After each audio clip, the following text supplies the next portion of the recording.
বিসমিল্লাহির রহমানির রহিম। প্রিয় দেশবাসী, শিশু, কিশোর কিশোরী, তরুণ তরুণী, ছাত্রছাত্রী, বয়স্ক, বৃদ্ধ, নারী পুরুষ সবাইকে আমার সালাম জানাচ্ছি। আসসালামু আলাইকুম। শুরুতেই আপনাদের সবাইকে জানাই পবিত্র ঈদুল আজহার শুভেচ্ছা। ঈদ মোবারক। প্রতি বছরই এই দিনটি আমাদের সামনে হাজির হয় ত্যাগের এক মহান দৃষ্টান্ত হয়ে। আমরা যদি কোরবানির মাহাত্ম্যকে ধারণ করে লোভ, স্বার্থপরতা, হিংসা বিদ্বেষ মুক্ত হয়ে সমাজ ও রাষ্ট্র বিনির্মাণে নিজেদের নিয়োজিত করতে না পারি, তাহলে কোরবানির ঈদ আনুষ্ঠানিকতা ছাড়া আর কিছুই নয়। আসুন এবছর কোরবানিকে সুন্দর, ত্যাগের মহিমায় মহিমান্বিত করে গরিব বান্ধব করে তোলে। প্রিয় দেশবাসী, কোরবানির পশুর চামড়া থেকে অর্জিত আয়ে আমার আপনার দরিদ্র আত্মীয় পরিজন, প্রান্তিক জনগোষ্ঠী ও দেশের লক্ষ লক্ষ মাদ্রাসা শিক্ষার্থী উপকৃত হয়। আমাদের গরিব স্বজন ও প্রতিবেশীরা তাদের হক যেন ঠিক ঠিক বুঝে পায়, সেদিকে আমাদের মনোযোগ দিতে হবে।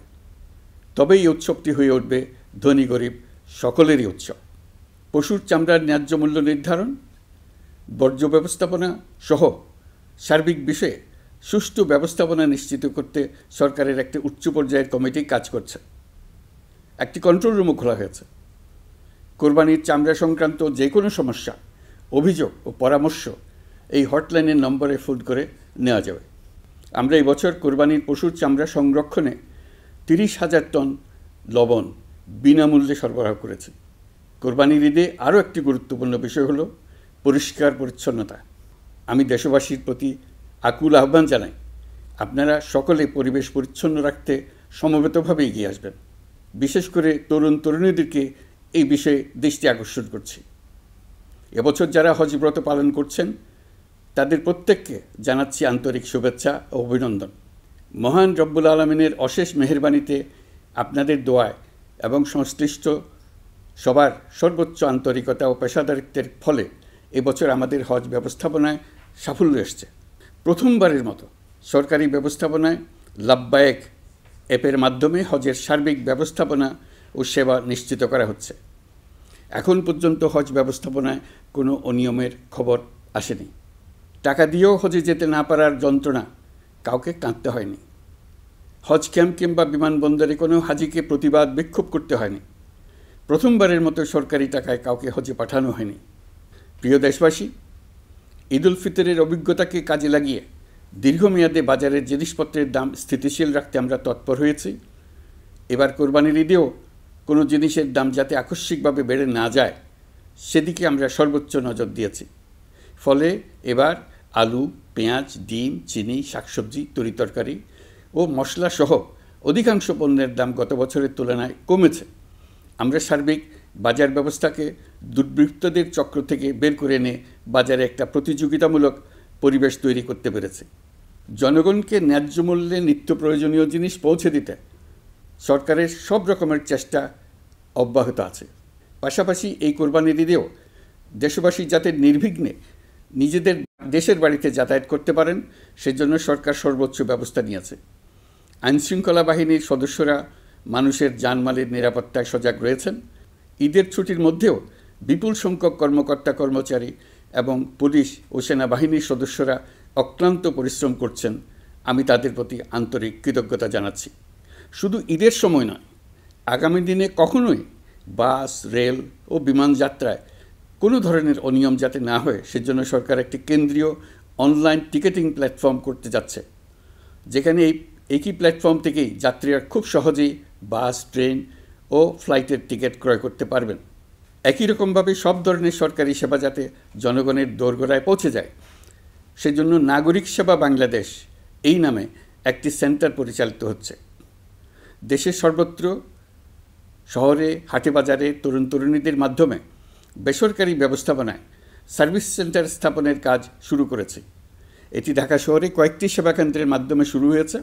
প্রশিক্ষণপ্রাপ্ত স্থানীয় তরুণ উদ্যোক্তারা নাগরিক সেবা কেন্দ্র থেকে সাধারণ নাগরিকদের এনআইডি, পাসপোর্ট, লাইসেন্স, পুলিশের কাছে জিডি করা, কর ফাইলিং করা সহ বিভিন্ন সরকারি ডিজিটাল সেবা দেবেন। এর ফলে দালাল চক্রের খপ্পর থেকে মুক্তি পাওয়া যাবে, নানা রকম হয়রানি ও ভোগান্তি কমবে বলে আমরা আশাবাদী। এই প্রজেক্ট শূন্য বাজেটে আমরা শুরু করেছি। দেশের বিদ্যমান অব্যবহৃত সম্পদ ব্যবহার করেই সামনে এগিয়ে চলা সম্ভব, এটাই আমরা বাস্তবে করে দেখার চেষ্টা করছি। আমাদের চেষ্টা হচ্ছে প্রতিটি মন্ত্রণালয় থেকে যতগুলি সেবা এর আওতায় আনা যায় সবগুলোকে নিয়ে আসা। আমরা চেষ্টা করছি যাতে শিশু জন্মগ্রহণ করা মাত্রই তার জন্ম সনদ পেয়ে যায়। ওটাই হবে তার নাগরিক স্বীকৃতি এবং রাষ্ট্র কর্তৃক তার দায়িত্ব গ্রহণের অঙ্গীকার। ওইখান থেকেই যাবতীয় সকল সনদ সে তার নাগরিক অধিকার হিসেবে ক্রমাগতভাবে সম্মানের সঙ্গে পেতে থাকবে। এক অফিস থেকে আরেক অফিসে তার দৌড়াতে হবে না, দালালের পেছনে মাসের পর মাস ঘুরতে হবে না। বিদেশ সফরে গেলে সেখানকার প্রবাসী বাংলাদেশিরা প্রায় আমাদেরকে সরকারি সেবা পেতে নানা রকম দুর্ভোগের কথা জানান। প্রবাসীদের জন্য বিদেশে তাদের নিজ নিজ শহরে আমরা বেসরকারি উদ্যোগে পরিচালিত নাগরিক সেবা কেন্দ্র স্থাপনের উদ্যোগ নিচ্ছি। সেখান থেকে তারা পাসপোর্ট নবায়ন, জাতীয় পরিচয়পত্র ইত্যাদি সংগ্রহ করতে পারবেন। এগুলো কঠিন কাজ, এগুলোকে কঠিন করা হয়েছে, কিন্তু এখন সরকারের অভ্যন্তরে সাহসী ও উদ্যোগী সিনিয়র সচিব এবং ডিজিদের সহযোগিতায় অন্তর্বর্তী সরকারের মেয়াদকালে আমরা এটা সমাপ্ত করতে বদ্ধপরিকর। প্রিয় দেশবাসী, আপনারা জানেন ঐতিহাসিক অভ্যুত্থানের পর এই সরকার যখন দায়িত্ব গ্রহণ করে তখন দেশের অর্থনৈতিক অবস্থা ছিল ভয়াবহ। ভয়ঙ্করভাবে যুদ্ধবিধ্বস্ত দেশের অর্থনীতিও এতটা খারাপ থাকে না যতটা খারাপ করে দিয়েছে 16 বছরের লাগামহীন লুটপাটতন্ত্র। আশার বিষয় হচ্ছে শুধু ব্যাংক নয়, প্রত্যেকটি আর্থিক প্রতিষ্ঠান এখন ঘুরে দাঁড়িয়েছে। জনগণের আমানত এখন নিরাপদ। অর্থনীতির অধিকাংশ সূচক ইতিবাচক ধারায় ফিরে এসছে।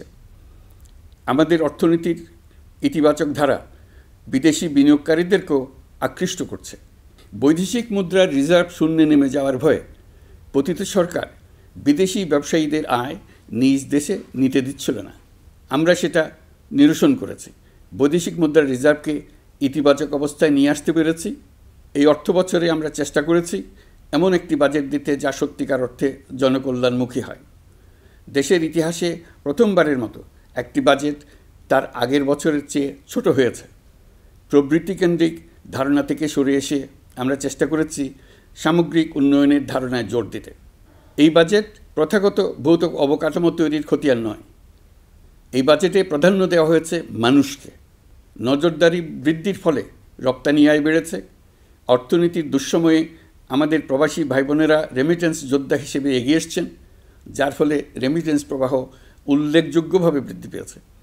আমি জাতির পক্ষ থেকে সকল রেমিটেন্স যোদ্ধাকে কৃতজ্ঞতা জানাচ্ছি। স্বৈরাচারী সরকারের পতনের পর অর্থ পাচার রোধে কঠিন পদক্ষেপ নিয়েছে অন্তর্বর্তী সরকার। এছাড়া পুরনো আমদানির দায় পরিশোধ হওয়ায় বৈদেশিক মুদ্রার রিজার্ভের উপরও চাপও কমেছে। রাজস্ব আদায় বাড়ানোর জন্য পূর্ব ঘোষণা অনুযায়ী জাতীয় রাজস্ব বোর্ড NBR ভেঙে অর্থ মন্ত্রণালয়ের অধীনে রাজস্ব নীতি বিভাগ এবং রাজস্ব ব্যবস্থাপনা বিভাগ নামে দুটি স্বতন্ত্র বিভাগ প্রতিষ্ঠা করা হয়েছে। এটি একটি বড় কাঠামোগত সংস্কার। এই সিদ্ধান্তের ফলে বিশাল আকারের দুর্নীতি কমবে, রাজস্ব ব্যবস্থার দক্ষতা বাড়বে, স্বার্থের দ্বন্দ্ব কমবে এবং রাজস্ব আহরণের আওতা সম্প্রসারিত হবে। অর্থনীতি সহ বিগত মাসগুলোতে সরকারের প্রত্যেকটি মন্ত্রণালয় ছোট বড় বহু সংস্কারের উদ্যোগ নিয়েছে। মোট 54টি মন্ত্রণালয়ে 1000-এরও উপরে সংস্কার ও উন্নয়ন সংক্রান্ত পদক্ষেপ নেওয়া হয়েছে। এর পাশাপাশি আমরা যে সংস্কার কমিশন করেছিলাম তাদের সুপারিশের মধ্য থেকে আশু করণীয় সুপারিশগুলো দ্রুত বাস্তবায়নের জন্য মন্ত্রণালয়গুলো কাজ করে যাচ্ছে। মে মাস পর্যন্ত বিভিন্ন সংস্কার কমিশন থেকে প্রাপ্ত সুপারিশের ভিত্তিতে 54টি মন্ত্রণালয়ে 129টি সুপারিশ বাস্তবায়ন করা হয়েছে। এই সকল সংস্কার কাজের মধ্যে কয়েকটি চুম্বক অংশ আজ আপনাদের সামনে তুলে ধরতে চাই। আইন ও বিচার বিভাগ মোট 33টি গুরুত্বপূর্ণ সুপারিশ ইতিমধ্যে বাস্তবায়ন করেছে। এর মধ্যে উল্লেখযোগ্য হল ইন্টারন্যাশনাল ক্রাইমস ট্রাইব্যুনাল অ্যাক্ট 1973 সংশোধন ও পুনর্গঠন করে আইনটি আন্তর্জাতিক মানের সাথে সামঞ্জস্যপূর্ণ করা। বিচার বিভাগীয় সংস্কার কমিশনের প্রস্তাব অনুযায়ী সুপ্রিম কোর্ট বিচারক নিয়োগ অধ্যাদেশ 2025 প্রণয়ন ও জারি করা হয়েছে। এর অধীনে প্রথমবারের মতো বাংলাদেশের ইতিহাসে গণবিজ্ঞপ্তির মাধ্যমে সুপ্রিম কোর্টে বিচারক নিয়োগের সুযোগ তৈরি হয়েছে। দেওয়ানি কার্যবিধির সংশোধন করা হয়েছে, যার ফলে এখন বাদীকে আর দিনের পর দিন সশরীরে আদালতে যেতে হবে না। এক একটি দেওয়ানি মামলা নিষ্পত্তি হতে আগে যত সময় লাগত, এই সংশোধনীর ফলে সময়সীমা অর্ধেকে কমিয়ে আনা সম্ভব হবে বলে আমরা মনে করছি। দেশের 1000-এর বেশি অবকাঠামো এবং প্রতিষ্ঠানের নাম পলাতক প্রধানমন্ত্রীর বাবা, মা, ভাই, বোন, আত্মীয় স্বজনের নামে প্রতিষ্ঠিত করা হয়েছিল। তার মধ্যে ছিল সেনানিবাস, বিমানঘাঁটি, নৌবাহিনীর জাহাজ, মেগা সেতু, সড়ক, স্থাপনা, স্কুল, কলেজ, বিশ্ববিদ্যালয়, হাসপাতাল, গবেষণা কেন্দ্র, আরও বহু কিছু। এগুলোর সব নাম পরিবর্তন করা হয়েছে। নারী ও শিশু নির্যাতন দমন আইন সংশোধন করা হয়েছে। প্রবাসী ভাই বোনদের অনেক দিনের দাবির পরিপ্রেক্ষিতে পাওয়ার অফ অ্যাটর্নি বিধিমালা সংশোধন করা হয়েছে। এখন পুরনো পাসপোর্টে নো ভিসা রিকোয়ার্ড স্টিকার থাকলে কিংবা জন্মসনদ থাকলে বিদেশ থেকে পাওয়ার অফ অ্যাটর্নি সম্পাদন করতে পারবে। আগামী 2 মাসের মধ্যে আইনগত সহায়তা কার্যক্রম ব্যাপকভাবে বিস্তার করা হবে। বছরে এখন গড়ে 35,000 মামলা নিষ্পত্তি হয়। আমাদের লক্ষ্য এটিকে 2 লক্ষ মামলায় উন্নতি করা। মামলা দায়েরের 48 ঘন্টার মধ্যেই যাদের বিরুদ্ধে মামলার কোনো ভিত্তি নেই তাদের বাদ দেওয়ার ব্যবস্থা করা হচ্ছে। আমরা সর্বোচ্চ চেষ্টা করেছি দেশের মানুষকে লুটপাটতন্ত্র থেকে বের করে আনতে। আপনারা জানেন, বিগত 16 বছরে উন্নয়নের নামে মেগা প্রকল্প নিয়ে কী পরিমাণ লুটপাট হয়েছে। মেগা প্রকল্পগুলো যেন হয়ে উঠেছিল মেগা ডাকাতির প্রকল্প। আমরা দায়িত্ব গ্রহণের পরপরই বিভিন্ন উন্নয়ন প্রকল্প পুনরায় মূল্যায়ন করে দেখেছি যে প্রায় সব প্রকল্পেই ভৌতিক ব্যয় ধরা হয়েছে।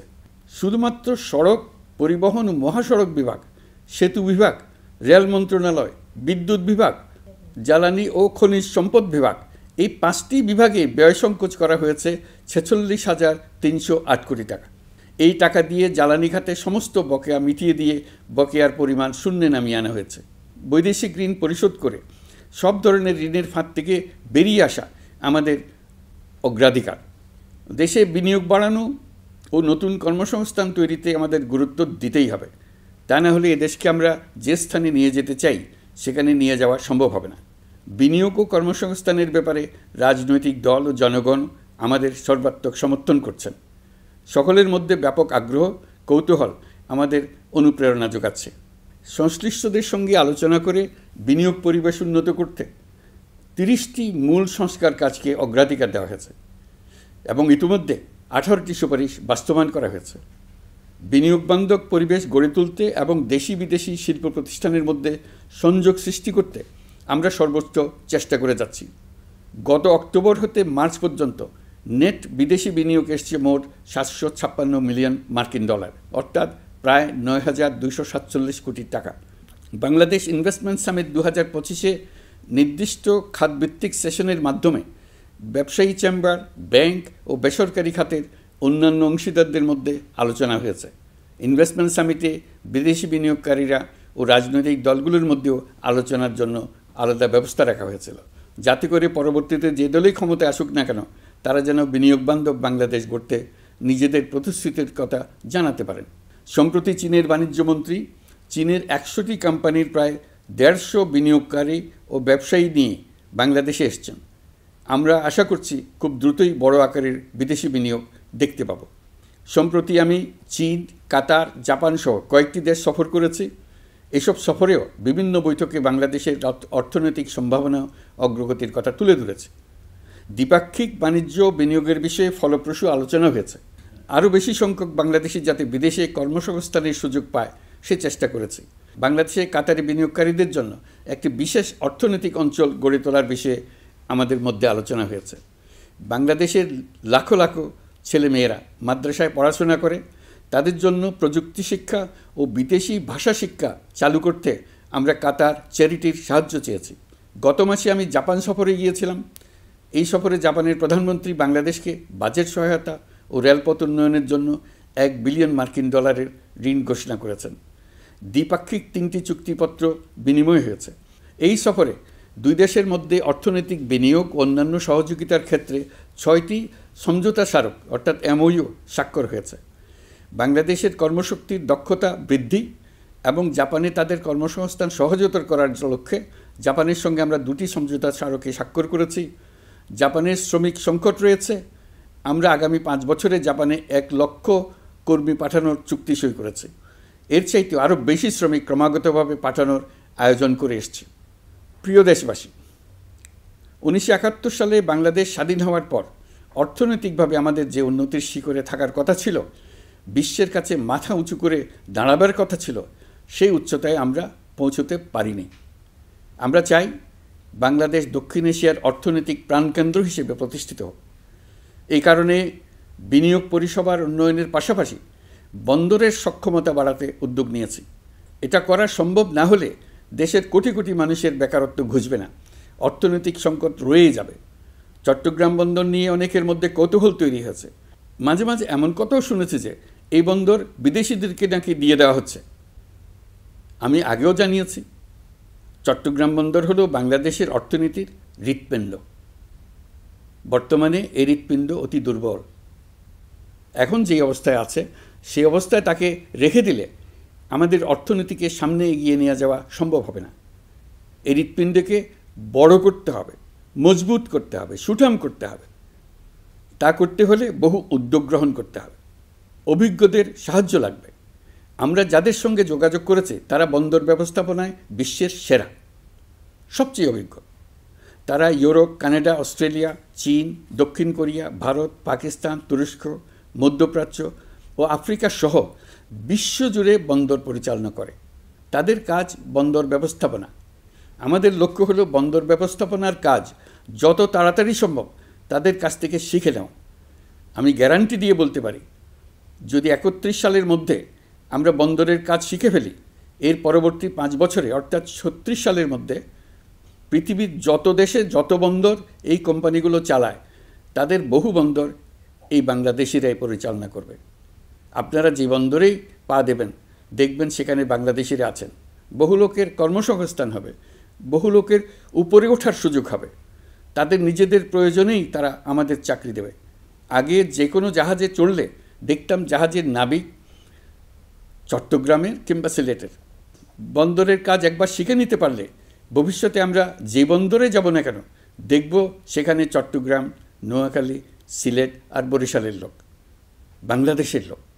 আমাদের বন্দর যদি আধুনিক হয় তা শুধু বাংলাদেশের অর্থনীতিতেই ভূমিকা রাখবে না, বরং আমরা নেপাল, ভুটান সহ পার্শ্ববর্তী সকল দেশের অর্থনীতিতে ইতিবাচক ভূমিকা রাখতে সক্ষম হব। এই বন্দরই হবে অঞ্চলের অর্থনীতির সমৃদ্ধির চাবিকাঠি।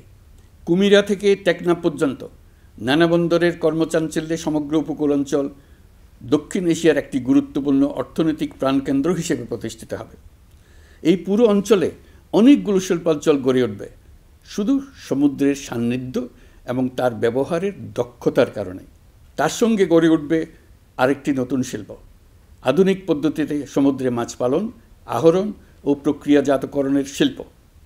এটি আরেকটি নতুন জগৎ সৃষ্টি করবে। এই ব্যাপারে আমরা আমাদের বন্ধু দেশগুলোর সঙ্গে আলোচনা শুরু করেছি এবং তারা উৎসাহ সহকারে সাড়া দিয়েছেন। বন্দর ব্যবস্থাপনার জন্য আমরা যাদেরকে আনছি তারা পৃথিবীর যেসব দেশে কাজ করে সেসব কোনো দেশেরই সার্বভৌমত্ব, জাতীয় নিরাপত্তা হুমকির মুখে পড়েনি। আমি দেশবাসীর প্রতি আহ্বান জানাই, আপনারা নিজেদেরকে ভিত্তিহীন বিরোধিতা এবং অপপ্রচারের শিকার হতে দেবেন না। অন্তর্বর্তীকালীন সরকারের বন্দর ব্যবস্থাপনার উদ্যোগে আপনাদের দৃঢ় সমর্থন অব্যাহত রাখুন।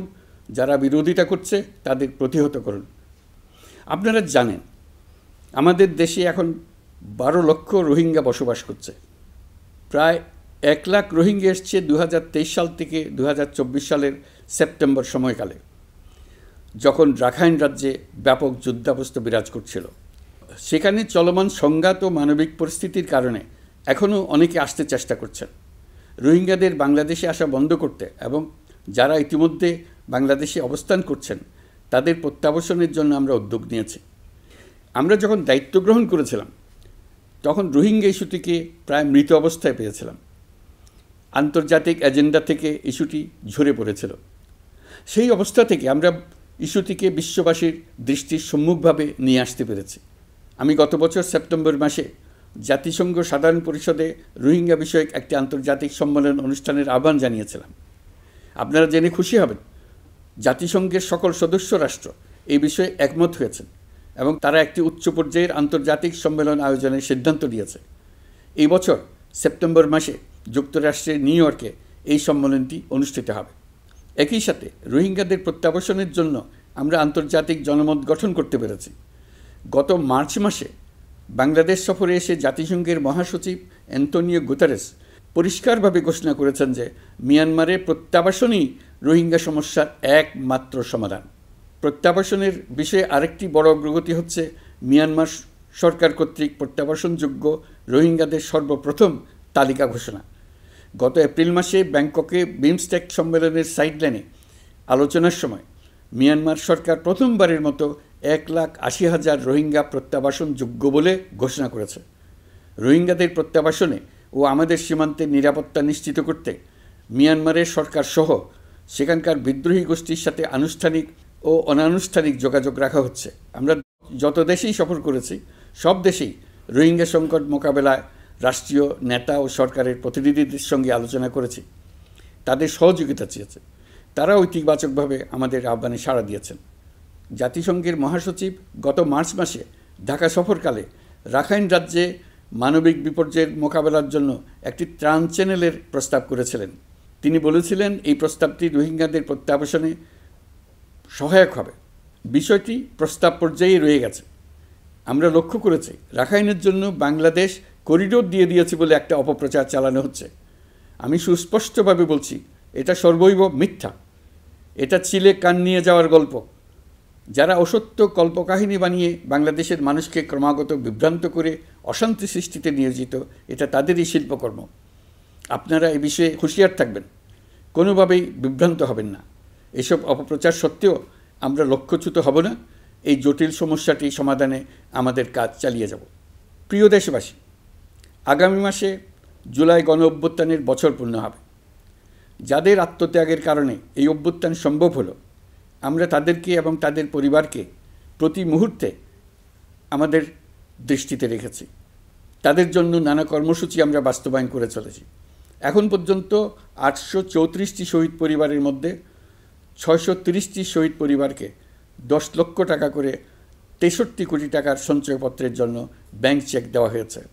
অবশিষ্ট যারা আছেন তাদের ওয়ারিশ নির্ধারণ সংক্রান্ত বিষয়গুলি নিষ্পত্তি সাপেক্ষে সঞ্চয়পত্র দেওয়া হবে। এর পাশাপাশি গণ অভ্যুত্থানে আহত প্রায় 12,500 জনকে 106 কোটি টাকা দেওয়া হয়েছে।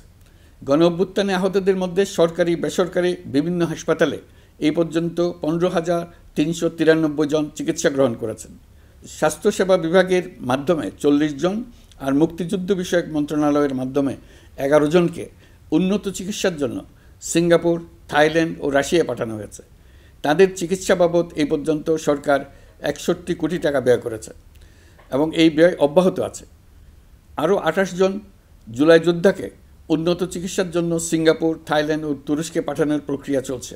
এখন পর্যন্ত বিভিন্ন হাসপাতালে চিকিৎসাধীনদের যুক্তরাজ্য, যুক্তরাষ্ট্র, ফ্রান্স, সিঙ্গাপুর, থাইল্যান্ড, চীন, মালয়েশিয়া ও নেপাল থেকে 26 জন বিশেষজ্ঞ চিকিৎসক এসে বিনামূল্যে চিকিৎসা দিয়েছেন। এই চিকিৎসকবৃন্দ শুধু যাতায়াত খরচ গ্রহণ করেছেন, এর বেশি কিছু তারা গ্রহণ করতে চান নাই। আমরা তাদের প্রতি কৃতজ্ঞ। এই পর্যন্ত শহীদ পরিবারগুলোকে সঞ্চয়পত্র প্রদান, আহত ব্যক্তিদের চিকিৎসা ও চেক প্রদান বাবদ সরকার মোট 285 কোটি টাকা ব্যয় করেছে।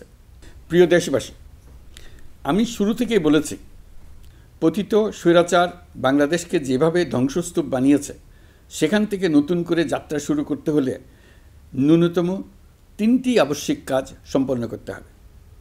প্রথমত, বিচার ও জবাবদিহিতা প্রতিষ্ঠার উদ্যোগ দৃশ্যমান করে তোলা। দ্বিতীয়ত, রাষ্ট্রের গণতান্ত্রিক পুনর্গঠন ও প্রাতিষ্ঠানিক কাঠামোর সংস্কার সাধনে প্রয়োজনীয় ঐক্যমত ও পথনকশা তৈরি করা। তৃতীয়ত, একটি অবাধ, সুষ্ঠু ও শান্তিপূর্ণ নির্বাচন আয়োজন করে ক্ষমতা হস্তান্তরের গণতান্ত্রিক প্রক্রিয়া সম্পন্ন করা। এই লক্ষ্যে ধ্বংসপ্রাপ্ত নির্বাচন ব্যবস্থাকে স্থায়ীভাবে সংস্কার করা। এই 3টি ম্যান্ডেট হচ্ছে দেশবাসীর সাথে আমাদের চুক্তি। 24-এর শহীদের রক্তে ভেজা এই চুক্তি আপনাদের সার্বিক সমর্থন, আস্থা ও সহযোগিতা নিয়ে এবং পতিত শক্তি ও তার দোসরদের সৃষ্ট সকল বাধা বিপত্তিকে পরাভূত করে আমরা সম্মিলিতভাবে বাস্তবায়ন করতে সক্ষম হব বলে আমার দৃঢ় বিশ্বাস। গত বছর জুলাই আগস্ট মাসে সংঘটিত হত্যাযজ্ঞ সহ বিগত 16 বছরের গুম খুন নির্যাতনের সত্য উদ্ঘাটন এবং আর্থিক খাতের সীমাহীন দুর্নীতি, অনিয়ম ও অপরাধের বিচার প্রক্রিয়া আমরা শুরু করেছি। মানবতা বিরোধী অপরাধের বিচারের জন্য আন্তর্জাতিক অপরাধ ট্রাইব্যুনাল গঠনের পর প্রসিকিউশন টিম গঠন ও তদন্ত কর্মকর্তা নিয়োগের পাশাপাশি বিচারিক কার্যক্রম পরিচালনা প্রক্রিয়াধীন ছিল। যত দ্রুত সম্ভব বিচার কাজ শুরুর ব্যাপারে আমরা আশাবাদী ছিলাম। আপনারা জানেন, জুলাইয়ে সংঘটিত হত্যাযজ্ঞের বিচার ইতিমধ্যে শুরু হয়ে গেছে। বিচার কাজ যেন দ্রুত গতিতে সম্পন্ন হয় সেজন্য সরকারের পক্ষ থেকে যত রকম সহযোগিতা প্রয়োজন আমরা তা দিচ্ছি। বিচারের জন্য আন্তর্জাতিক অপরাধ ট্রাইব্যুনালের এজলাস কক্ষ ডিজিটাল প্রযুক্তিতে সমৃদ্ধ করা হয়েছে। ইতিহাসে প্রথমবারের মতো কোনো বিচার পর্ব আদালতের অনুমতিক্রমে সরাসরি কিংবা রেকর্ডকৃত পদ্ধতিতে গণমাধ্যমে প্রচারিত হচ্ছে। আমরা বিশ্বাস করি এতে করে বিচার বিভাগের প্রতি মানুষের আস্থা বাড়বে, বিচার নিয়ে অপপ্রচার বন্ধ হবে। প্রসিকিউশন বলছে, বিগত সরকার পতনের পর তাদের আজ্ঞাবহ ব্যক্তিরা বিভিন্ন গুরুত্বপূর্ণ সাক্ষ্য প্রমাণ বিনষ্ট করার চেষ্টা করেছে। থানা, হাসপাতাল সহ গুরুত্বপূর্ণ স্থানের দলিলপত্র পুড়িয়ে বা লুকিয়ে নষ্ট করার চেষ্টা করা হয়েছে। বিভিন্ন অপরাধমূলক স্থাপনার আকার, আকৃতি, দেয়াল ইত্যাদি ভেঙে এবং বিকৃত করে প্রমাণ লুকানোর চেষ্টা করা হয়েছে। বিভিন্ন ডিজিটাল এভিডেন্স যেমন ভিডিও, অডিও, ইন্টারনেট ডেটা যেগুলো ডিলিট বা ধ্বংস করার চেষ্টা করা হয়েছে, তদন্ত কর্মকর্তারা সর্বাধুনিক প্রযুক্তি ব্যবহার করে সেগুলো রিকভার এবং রেস্টোর করার কাজ করছেন। এই কাজে আমরা দেশবাসীর কাছেও সহযোগিতা কামনা করছি। স্বৈরাচারী সরকারের আমলে গত 16 বছরে রাজনৈতিক ভিন্নমত দমনের জন্য বিপুল সংখ্যক মানুষকে গুম করা হয়েছিল। এই মানুষগুলোকে এমন সব বন্দিশালায় আটকে রাখা হয়েছিল যাদের কোনোটির আয়তন ছিল মাত্র 3 ফিট বাই 3 ফিট। গুমের ঘটনা তদন্ত ও এই ভয়াবহ অপরাধের সঙ্গে যারা জড়িত তাদের বিচারের জন্য একটি স্বাধীন গুম সংক্রান্ত কমিশন নিরলসভাবে কাজ করে যাচ্ছে। তারা গুমের এমন রোমহর্ষক ঘটনা আবিষ্কার করেছে যা নিষ্ঠুরতার চূড়ান্ত সীমা ছাড়িয়ে গেছে। মানুষকে পেট কেটে সিমেন্টের বস্তা ঢুকিয়ে নদীতে ডুবিয়ে দেওয়া হতো, ইঞ্জেকশন দিয়ে অজ্ঞান করে জ্বলন্ত ইটভাটায় নিক্ষেপ করা হতো, ট্রেন ও গাড়ির নিচে ছুঁড়ে ফেলা হতো। কমিশন এখন পর্যন্ত 2টি অন্তর্বর্তীকালীন প্রতিবেদন জমা দিয়েছে। তারা এখনও প্রতিনিয়ত নতুন অভিযোগ পাচ্ছে। ইতিমধ্যে গুমের তদন্ত কার্যক্রমের জন্য ঢাকা শহরে 3টি, চাঁপাইনবাবগঞ্জ ও বগুড়া জেলায় 3টি গুমের কেন্দ্র পরিদর্শন ও সাক্ষ্য গ্রহণ করা হয়েছে। তদন্ত কাজে মানুষের সম্পৃক্ততা বাড়াতে বিশ্ববিদ্যালয়, মাদ্রাসা পর্যায়ে গণশুনানি গ্রহণ করা হয়েছে। মোট 8 শতাধিক শিক্ষার্থী, শিক্ষক, সাধারণ মানুষ গণশুনানিতে অংশ নিয়েছেন।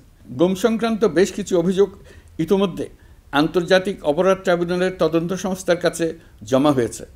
এছাড়াও এই সংক্রান্ত একটা আইন প্রণয়নের কাজ প্রায় শেষ পর্যায়ে আছে। অল্প কিছুদিনের মধ্যেই এটি চূড়ান্ত হবে বলে আশা করছি। গত 16 বছর ধরে এদেশের প্রতিটি স্তরে অপরাধ, অনিয়ম, দুর্নীতির ভাইরাস ছড়িয়ে পড়েছিল। এই রোগাক্রান্ত রাষ্ট্র ব্যবস্থাকে রোগমুক্ত করে জনগণের কল্যাণমুখী করতে হলে আমাদের রাজনৈতিক দলগুলোর সক্রিয় অংশগ্রহণ জরুরি। আমরা দায়িত্ব নেবার পর থেকেই রাজনৈতিক দলগুলোর সাথে নিয়মিত যোগাযোগ রেখেছি। বিভিন্ন ইস্যুতে রাজনৈতিক নেতাদের সঙ্গে আলাদা এবং একত্রিতভাবে বৈঠক করেছি। সর্বশেষ গত মাসের শেষ সপ্তাহেও বিভিন্ন রাজনৈতিক দলের নেতৃবৃন্দের সঙ্গে আমি বৈঠক করেছি এবং চলতি সপ্তাহে জাতীয় ঐক্যমত কমিশনের 2য় পর্বের আলোচনা শুরু করেছি। সরকার পরিচালনায় তারা তাদের গুরুত্বপূর্ণ মতামত তুলে ধরেছেন। রাজনৈতিক দলগুলো শুরু থেকে আমাদের সাথে সহযোগিতা করে আসছেন এবং সবসময় তারা সহযোগিতা অব্যাহত রাখার প্রতিশ্রুতি দিয়েছেন। প্রিয় দেশবাসী, আপনাদের নিশ্চয় মনে আছে জুলাই গণঅভ্যুত্থানের নেতৃত্ব অংশ নেওয়া শিক্ষার্থীরা একটি জুলাই ঘোষণাপত্র দেওয়ার কথা জানিয়েছিল। তারা আমাকেও সেখানে আমন্ত্রণ জানায়। আমি বলেছিলাম দেশের সকল রাজনৈতিক ব্যক্তিবর্গ, নাগরিক সমাজের প্রতিনিধি সহ অন্যদের সঙ্গে নিয়ে সকলে মিলে এই ঘোষণাপত্র দেওয়া ভালো হবে। এর পাশাপাশি আগামী জুলাই মাসেই সকল রাজনৈতিক দলের ঐকমত্যের ভিত্তিতে একটি জুলাই সনদ প্রস্তুত করে আমরা জাতির সামনে উপস্থাপন করতে পারব বলে আশা করছি।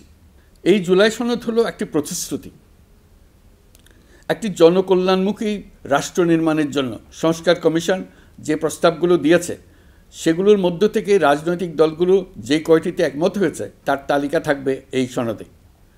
জুলাই সনদে স্বাক্ষর করে তারা জাতির কাছে সেগুলো বাস্তবায়নের অঙ্গীকার করবে। জুলাই সনদ অনুযায়ী আশু করণীয় সংস্কার কাজগুলো আমরা বাস্তবায়ন করতে প্রতিজ্ঞাবদ্ধ। বাকি অংশের বেশ কিছু কাজও আমরা শুরু করে যেতে চাই। আশা করি অবশিষ্ট অংশ পরবর্তীতে নির্বাচিত সরকারের মাধ্যমে বাস্তবায়ন অব্যাহত থাকবে। প্রাতিষ্ঠানিক সংস্কারের দৃঢ় প্রতিশ্রুতি বাস্তবায়নে আমাদেরকে দৃঢ়ভাবে এবং ঐক্যবদ্ধভাবে এগিয়ে যেতে হবে। এর কোনো বিকল্প নেই।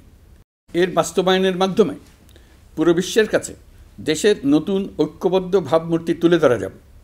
বিশ্বব্যাপী সবার কাছে জাতি হিসেবে বাংলাদেশের শক্তি সম্পর্কে স্পষ্ট ধারণা তৈরি হবে। ঐকমত্য কমিশন গঠন করা আমাদের একটি দুঃসাহসিক উদ্যোগ ছিল। অন্য কোনো দেশে এমন কোনো নজির নেই। এর মাধ্যমে আমরা জাতি হিসেবে রাজনৈতিক গভীরতার সন্ধান পেয়েছি। রাজনৈতিক ঐক্যে পৌঁছার জন্য ঐকমত্য কমিশনের সঙ্গে সকল দলের দলগত প্রস্তুতি, ঘণ্টার পর ঘণ্টা কমিশনের সঙ্গে ঐকান্তিক আলোচনা, জাতীয় লাইভ টেলিভিশনের সামনে সকল দলের ঐকমত্যে পৌঁছার একান্ত প্রয়াস আমাদের রাজনৈতিক ইতিহাসে স্মরণীয় হয়ে থাকবে।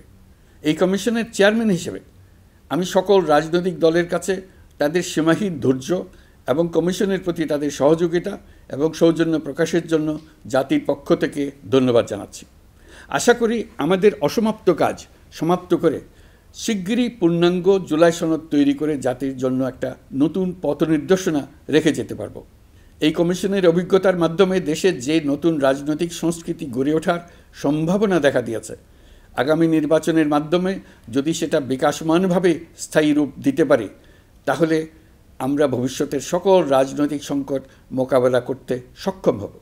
সকল প্রস্তুতি সমাপ্ত করে দেশের সকল মানুষের, কিশোর কিশোরী, তরুণ তরুণী, ছাত্রছাত্রী, কৃষক, জেলে, গৃহিণী, দিনমজুর, শ্রমিক, ব্যবসায়ী, পেশাজীবী, শিল্পী সবাই মিলে চেষ্টা করে একটা সুন্দর নিখুঁত নির্বাচন আয়োজন করে নতুন বাংলাদেশের দৃঢ় ভিত্তি রচনা করব।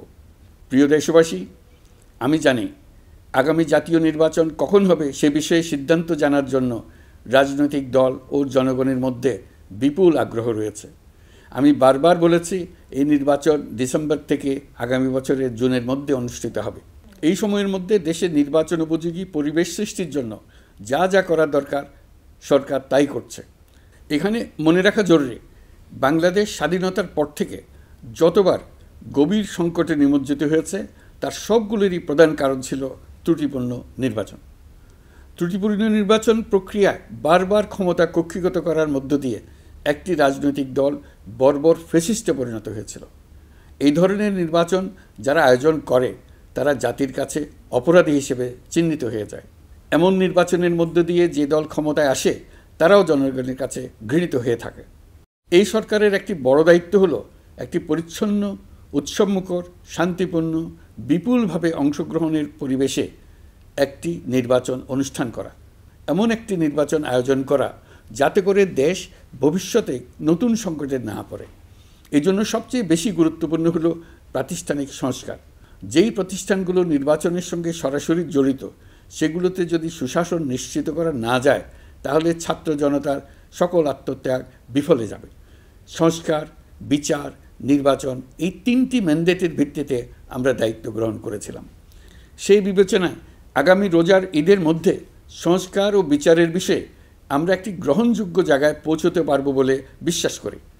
বিশেষ করে মানবতা বিরোধী অপরাধের বিচার, যা কিনা জুলাই গণ অভ্যুত্থানের শহীদদের প্রতি আমাদের সম্মিলিত দায়, সেই বিষয়ে আমরা দৃশ্যমান অগ্রগতি দেখতে পারব।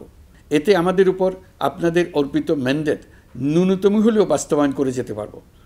সেই বিবেচনায় ও ইতিহাসে সবচেয়ে অবাধ, সুষ্ঠু, প্রতিদ্বন্দ্বিতামূলক ও গ্রহণযোগ্য নির্বাচন আয়োজনের জন্য সকল পক্ষের সঙ্গে আমরা আলোচনা করেছি। পাশাপাশি বিচার, সংস্কার ও নির্বাচন সংক্রান্ত চলমান সংস্কার কার্যক্রম পর্যালোচনা করে আমি আজ দেশবাসীর কাছে ঘোষণা করছি যে আগামী জাতীয় নির্বাচন 2026 সালের এপ্রিলের প্রথমার্ধের যে কোনো একটি দিনে অনুষ্ঠিত হবে। এই ঘোষণার ভিত্তিতে নির্বাচন কমিশন উপযুক্ত সময়ে আপনাদের কাছে নির্বাচনের বিস্তারিত রোডম্যাপ প্রদান করবে। আমরা এমন নির্বাচন চাই যা দেখে অভ্যুত্থানের শহীদদের আত্মা তৃপ্তি পাবে, তাদের আত্মা শান্তি পাবে। আমরা চাই আগামী নির্বাচনে সবচেয়ে বেশি ভোটার, সবচেয়ে বেশি প্রার্থী ও দল অংশ নেক। এটা সবচেয়ে অবাধ, সুষ্ঠু ও নিরপেক্ষ নির্বাচন হিসেবে জাতির কাছে স্মরণীয় হয়ে থাকুক। 1.5 যুগ পরে দেশে সত্যিকারের একটি জনপ্রতিনিধিত্বশীল সংসদ গঠিত হবে। বিপুল তরুণ গোষ্ঠী এবার জীবনে প্রথম ভোট দেওয়ার সুযোগ পাবে। এসব লক্ষ্যে প্রয়োজনীয় সকল পদক্ষেপ নেওয়ার জন্য আমরা জাতির কাছে অঙ্গীকারবদ্ধ।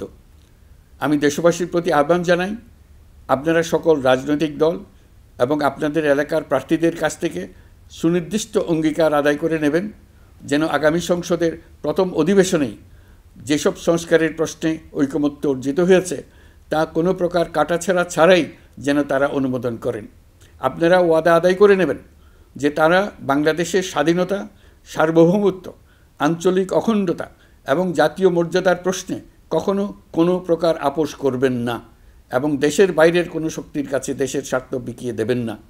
আপনারা তাদের কাছে সুনির্দিষ্ট প্রতিশ্রুতি আদায় করে নেবেন এই মর্মে যে তারা কখনোই কোনো অবস্থাতেই আপনাদের গণতান্ত্রিক অধিকার ও মানবিক মর্যাদার ক্ষুণ্ণ করবেন না। আপনারা তাদের কাছে অঙ্গীকার আদায় করে নেবেন যে তারা সম্পূর্ণ সততা ও স্বচ্ছতার সাথে দেশ পরিচালনা করবেন এবং সকল প্রকার দুর্নীতি, দলীয়করণ, টেন্ডারবাজি, সিন্ডিকেটবাজি, চাঁদাবাজি, সন্ত্রাসী কর্মকাণ্ড ইত্যাদি গণবিরোধী কাজ থেকে নিজেদেরকে সম্পূর্ণভাবে মুক্ত রাখবেন। আমি আপনাদের আবারও স্মরণ করিয়ে দিতে চাই যে এবারের নির্বাচন শুধু শান্তিপূর্ণ নির্বাচন করার বিষয় নয়, এটা ছাত্র জনতার অভ্যুত্থানের আকাঙ্ক্ষা নতুন বাংলাদেশ গড়ার নির্বাচন। এই নির্বাচনে পরিচিত দলগুলিই থাকবে, তাদের পরিচিত মার্কাগুলিই থাকবে, কিন্তু ভোটারকে বের করে আনতে হবে যে এই মার্কার পেছনে আপনার কাছে ভোট প্রার্থীরা কে কতটুকু নতুন বাংলাদেশ গড়ার জন্য প্রস্তুত, কে কতটা প্রতিজ্ঞাবদ্ধ।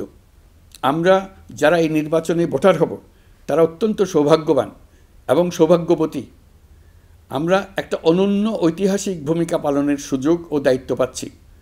আমরা জাতির নতুন যাত্রাপথ তৈরি করে দেওয়ার দায়িত্ব পাচ্ছি।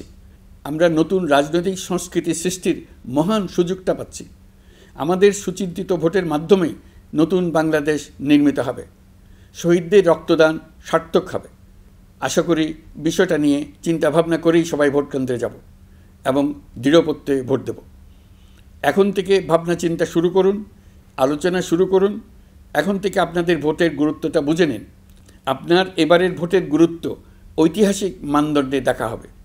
প্রিয় দেশবাসী, আমাদের সবসময় মনে রাখতে হবে পতিত ফ্যাসিবাদ ও তার দেশি বিদেশি দোসররা নতুন বাংলাদেশ গড়ার সম্মিলিত প্রচেষ্টাকে পদে পদে বাধাগ্রস্ত করার চেষ্টা চালিয়ে যাচ্ছে।